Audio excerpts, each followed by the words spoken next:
Now, using a rotary tool and a sanding drum, we want to get right down to our line as close as we can. We also want to make as gentle a curve as we can. These lines obviously aren't perfect when we traced them, so we want to take this opportunity now to get them as smooth as possible. We don't want any divots here. Making it nice and smooth and round now will make cutting the mortise in our bench easier later on.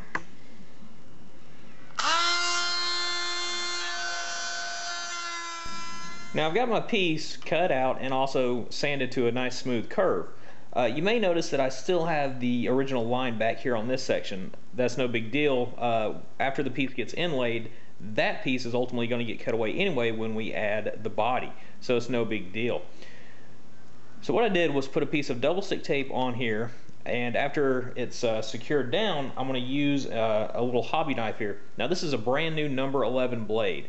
Make sure you use a new one here because we want to go around now and score as best we can. Just do a light pass at first and do maybe 2 or 3, getting deeper each time.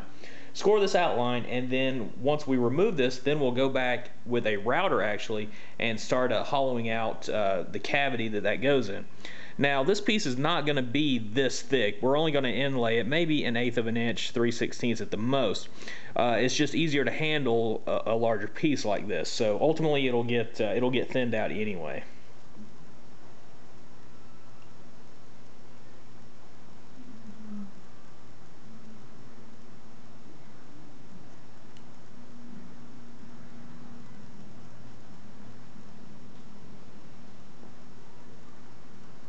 Now with the 1/8 inch bit set up here in the router, we're going to very, very carefully route this out, and we're going to try and get as close to this line as possible. Ideally, we should be able to really get basically onto the line, our score line, and remove the material without affecting the surrounding area. So that's the plan, and I've got it set for a 3/16 depth right now, so let's give it a shot.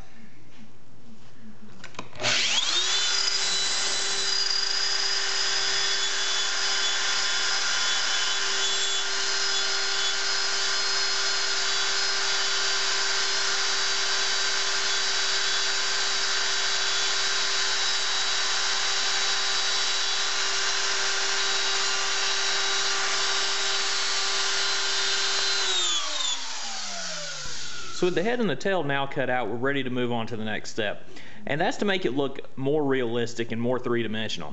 And the way that we do that is to add shading at various parts around the bird in order to make it come alive. It's going to give it some contour, make it look rounded, and again 3D. So the way that we're going to do that is actually use hot sand. So let's go over to the kitchen and I'll show you how that's done.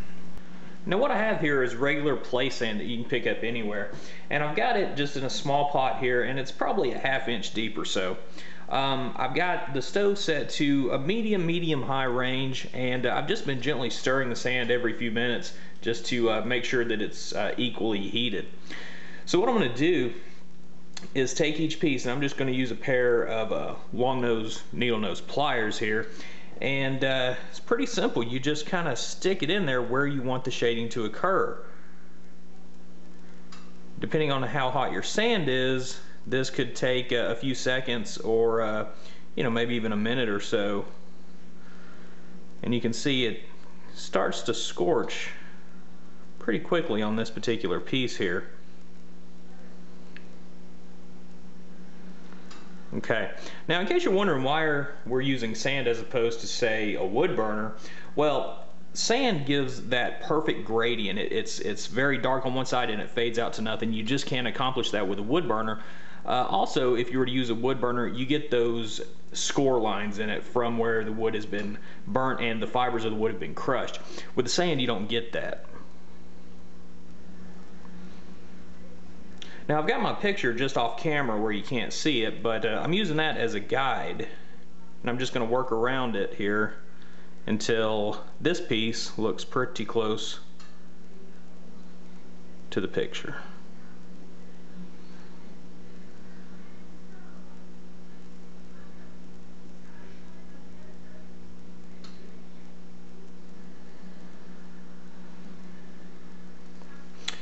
Now you can also take a spoon and kind of just dump it on there, and this will, you know, if your heat is getting too hot, this will remove it from the heat, still give you that gradient, and not overly scorch the one edge that you don't want.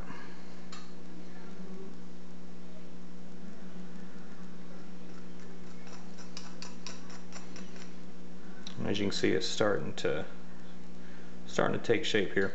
Another thing you got to remember, this piece, once it's in set, is ultimately got to be sanded down flush with the rest of the surface. So some of this is going to be removed. So you kind of have to overdo it really, and hope for the best that you got it judged right. So when you do sand, you'll wind up with the desired effect that you want. Okay, that's pretty close on that piece. Now I'm going to switch to the tail section. Now that the piece has been thoroughly cleaned, I'm ready to go ahead and put them in. And I've just put glue, of course, around the edges, a little bit in the bottom. And I want to drive it home using a little mallet here.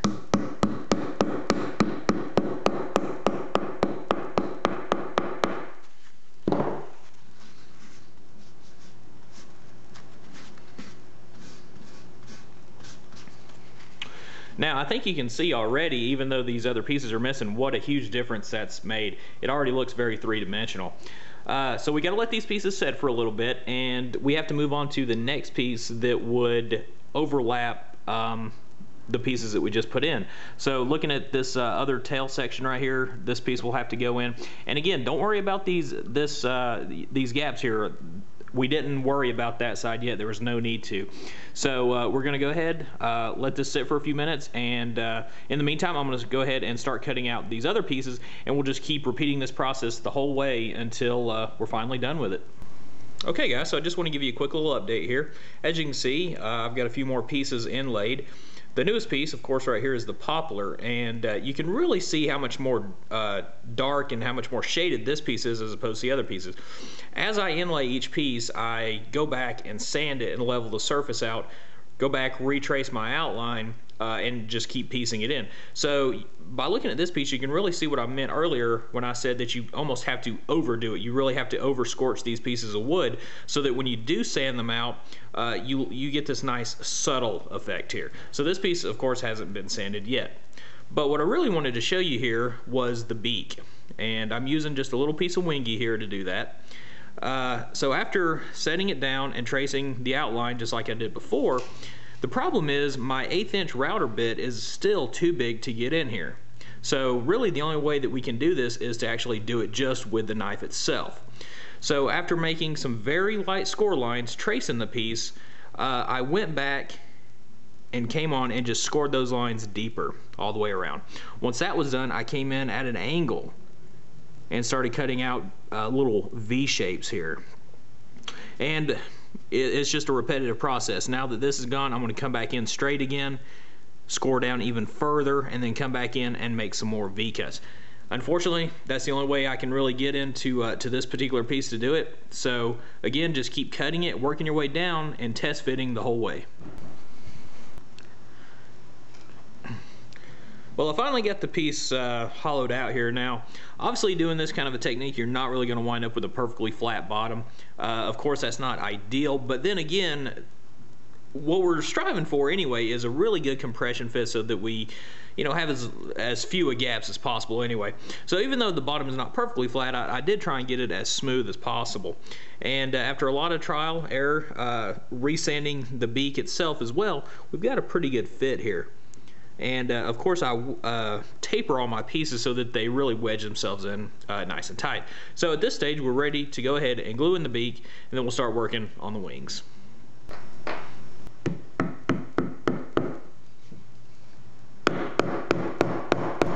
So now that the inlay is completed here on the bench, what I want to start doing is really defining the wings and the tail section a little bit better. And what I want to do is start wood burning in where the feathers would be. I've just got them traced on here with pencil right now. And what I'm going to do is start taking the wood burner, filling in all these lines, and hopefully it's going to really bring this thing to life.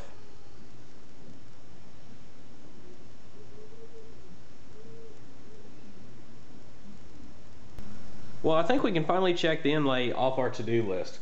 So what I want to do is now turn my attention to this little knot here. Basically all I want to do is fill in the voids there and stabilize it. It's not a loose knot, and it actually doesn't go all the way through, so I'm not worried about it falling out, but I do want to smooth it up there.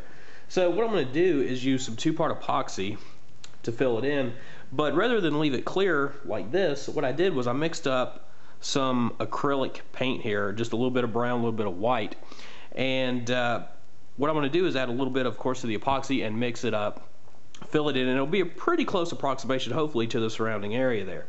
Now, the one thing about this, obviously there's something in this paint that acts as a catalyst, because when you do mix the two together, it sets up very, very fast. So just keep that in mind if you want to do this process down the road. And it really doesn't take a lot of this paint to color the epoxy either. So I'm just going to get a little dab here. That right there should probably be enough, actually.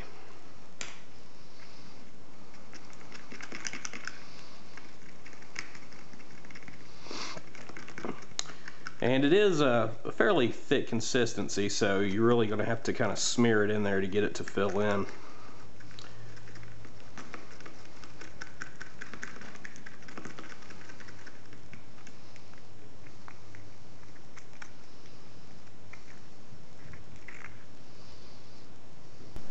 Well, I wound up having to move the camera out of the way. I had to get in there real quick and start putting this down. Again, it sets up really quick when you mix the two together.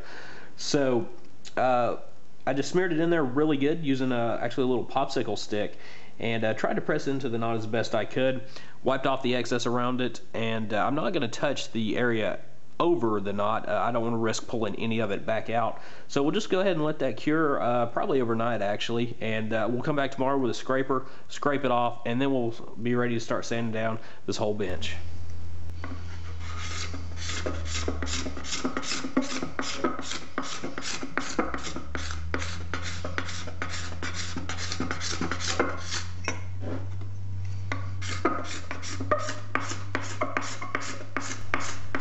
Now with a 45-degree chamfering bit in the router, I just want to knock off all these edges.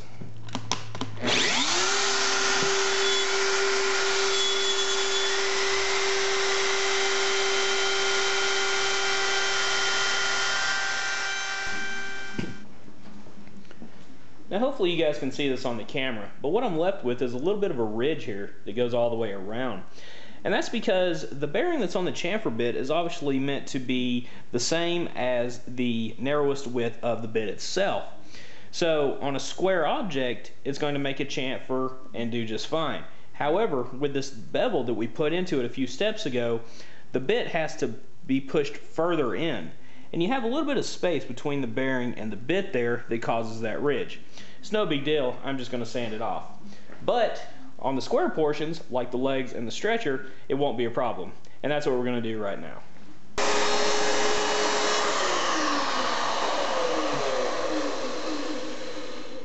So using the router table, I just chamfered the edges. However, because of the tenon that we have here, there's just no way that we can use the bit to knock off this corner. So it's back to the sanding block.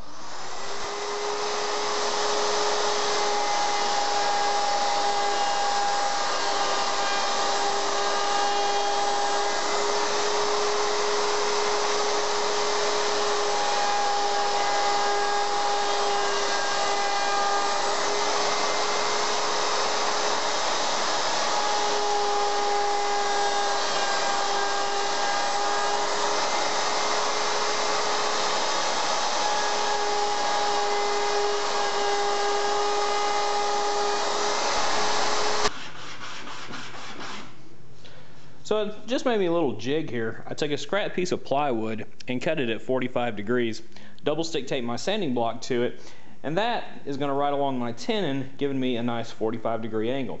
It's also going to keep this edge, which of course is wrapped in sandpaper, from digging into my tenon if I was just to try and do it freehand like this.